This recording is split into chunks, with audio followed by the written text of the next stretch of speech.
Aloha! I'm Eric Anderson, pastor of Church of the Holy Cross, United Church of Christ in Hilo, Hawaii. And here's what I'm thinking. I'm thinking about the 16th chapter of Acts of the Apostles. The Apostle Paul and his companions had come to Philippi. They had met with members of the local Jewish community. They had spoken to them about Jesus. They had received a warm welcome, in particular from a woman of some substance and leadership named Lydia. In this part of the chapter, they meet with another woman of Philippi, one, regrettably, whose name Luke did not know, or at least did not record. This is a young woman, and she is at the opposite end of the social spectrum from Lydia. She was a slave, and kept as a slave because she had a spirit of divination within her. Her owners would make money from her by selling her skills at telling fortunes for their customers. Well, I don't know what her condition actually was.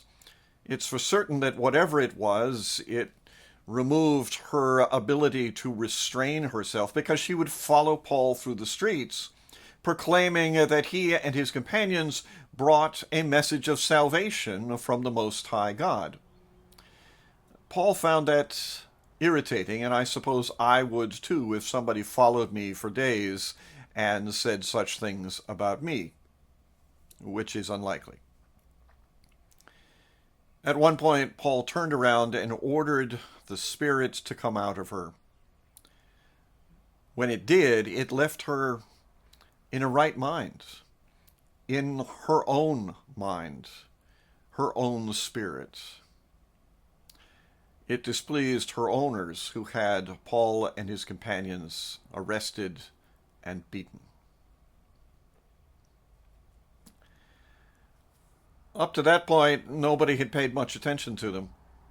Paul and his companions had mostly spent their time with members of the Jewish community, and they hadn't made much of an impact on the life of other people in Philippi.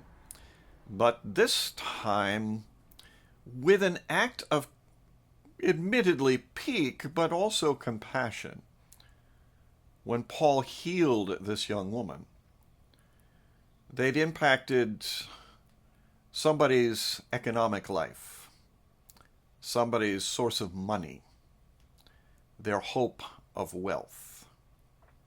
And that was what impelled them to arrest Paul, notice Paul, beat Paul. I wish I could say that in the 2,000 years since, the spread of Christianity has succeeded in getting people less focused on wealth and power and more focused on spirit and compassion. If it has, well, it's a very small improvement. And we live in a day when, my God, how wealth and power call with their siren song that wrecks bodies, minds, and spirits on the rocks of greed. No, the Christian way is the way that Paul took, to force those spirits that make money for others, force those spirits that allow us to be exploited, that force those spirits which enrich some at the expense of others, to force those spirits out and call them for what they are: possessors, exploiters, evil. That's what I'm thinking. I'm curious to hear what you're thinking. Send me an email or leave me your thoughts in the comments section below. I'd love to hear from you.